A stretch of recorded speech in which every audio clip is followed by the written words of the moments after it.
Whether you style it cottagecore, chic, or maybe 80s rock and roll, I am gonna go out on a limb and say that the puffed sleeve is here to stay. Hey everyone, I'm Christine from Sewing in the City. Welcome back to my channel.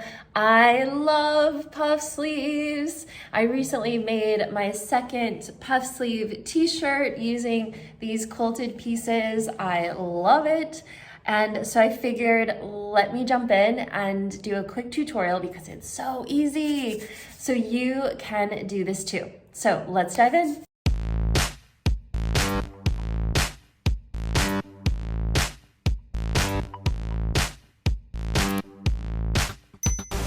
So let's start with an overview of what we're actually doing in this pattern hack. So this is my original sleeve pattern. This is a classic, fairly fitted sleeve that comes with the Rivington t-shirt, which is my pattern that I'm using for the body of my t-shirt. So instead of using the slim sleeve, we are going to create this. And this is the new pattern that gives us the puff sleeve. So it's a really simple pattern hack. So a few simple supplies we're gonna need in order to do this pattern hack. First, you're gonna need your t-shirt pattern. So in this case, I'm going to be using my Rivington t-shirt. We'll need the sleeve pattern from whatever pattern you choose.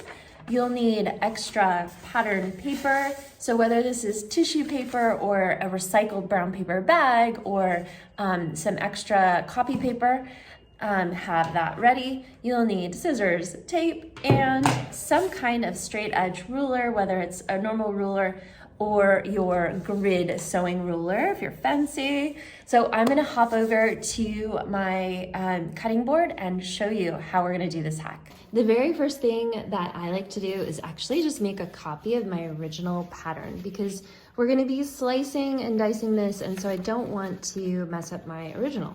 So I've just traced a copy and I'll set my original aside.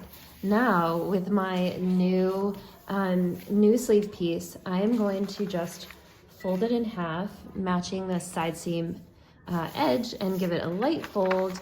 And that is the center, more or less, of this sleeve. And now I'm going to mark that in. So that is the center, more or less, of my sleeve. Now we want to draw in 4 more lines parallel to this. So my ruler is about 1.5 inches wide, and so I end up just using it as, I use the other edge of it. You can draw your lines 1.5 inches or 1 inch apart, but we're just gonna draw 2 to the left and 2 to the right. Ooh, it's curly. And last one there. So these are all parallel with the grain line, more or less. So I've got my lines drawn in. Now I'm going to trim along each of the lines to slice this pattern piece into 6 pieces.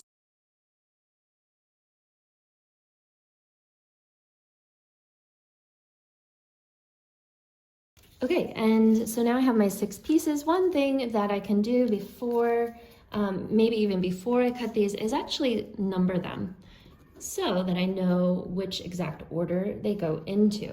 Now let's set these to the side for the moment, and I'm going to get out my pattern paper here. Mine is rather large, so I'm going to need to kind of hold it down with some heavy items to keep it from rolling all around.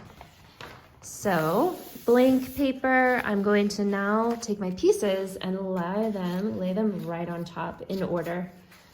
And make sure from the top of your paper here, you leave about 5 inches or so. So I'm gonna actually move these down a bunch.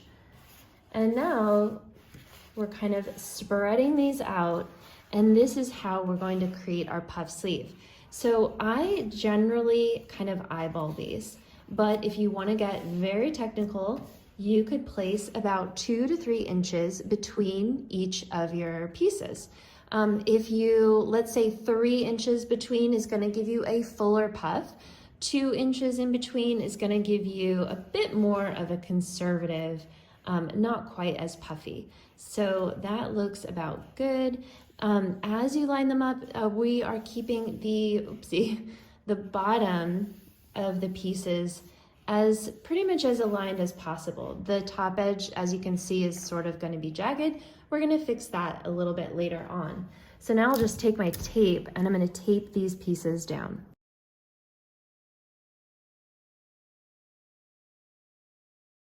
So now we need to give our puff some room at the top of the shoulder in order to accommodate the extra puff that's going to be here at the top of our sleeve, at the top of our shoulder. So if we were to follow this line here, we would have width, but our puff would have no extra fabric to fall over the shoulder. So I'm going to take my ruler, and from our center line, so this would be piece 3, more or less this was the center of our sleeve originally. From that point, I'm going to measure up between 3 and 5 inches. On both of my samples, I did 3 inches. If you wanted to have a little bit of a fuller puff, you could measure up to 5. So you just take your ruler, measure up your 3 to 5 inches and leave, just mark in a line there. So that is the very top of my puff.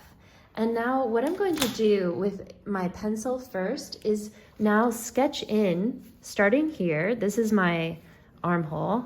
So this is a constant. And then once we get here, I'm going to just create a nice soft curve, taking this all the way to my cap. And then I'm going to do the same thing, drawing in on the other side. And again, this is super forgiving, so I'm just creating an arc, creating the new shape of the sleeve there. Now I'm going to actually kind of connect the dots on my bottom, the hem of my sleeve here, but I will mention that this length is going to give you a really short puff on the top of your shoulder. So if you want to get the same style of mine, I have actually lengthened the sleeve from the very top here where we've marked the top of our sleeve cap, measured 17 inches down, and that's where the new lower cutting line of my sleeve is. So you can play, you could cut it extra long and then, try it on and kind of fit it to your body. But what we'll do is basically just follow the same cutting line here, and that becomes our new sleeve hem. At this point, all that's left to do is cut out my new sleeve pattern around my new cutting lines. And then I'll meet you back here and we'll talk about some sewing notes. Okay, here she is, my new puffed sleeve pattern. So I'm gonna cut 2 of these out of my fashion fabric. And a quick note about the gathering, the actually sewing in of this sleeve. So right here at this point where my, my first kind of split is, I am going to make a little notch there. And this is where I'm going to start my gathering and stop my gathering. So it's between these 2 points that I'm going to gather in my sleeve. These points are going to fit really nicely into our armhole because we haven't changed the shape of it at all. So gather between those 2 points. I like to do 2 rows of gather and distribute it evenly. You can even make a new point at the center of your sleeve to give you the top of your sleeve cap, and you'll just want to sew it in as normal. So you can see I have just gathered between those points, and my actual sleeve part doesn't have any gathers, the underarm there. For finishing the lower edge of my sleeves, I actually just did a elastic casing, but you could do a bias tape trim here, really however you are most comfortable on your arm to finish off the bottom of your sleeves. The last thing I want to say about this puff sleeve pattern hack is it is so forgiving. So it is a great way to kind of experiment with pattern hacking and you really can't mess up a puff sleeve. There's so much fabric that any mistake is going to be hidden. So have fun with it, enjoy, and be sure to tag me when you make your own puff sleeve t-shirt. And if you're interested in checking out how I make my t-shirts using only my overlocker, check out this video here. And if you liked this video, give me a like. Be sure to subscribe so you don't miss any future videos. I'll see you next time. Bye.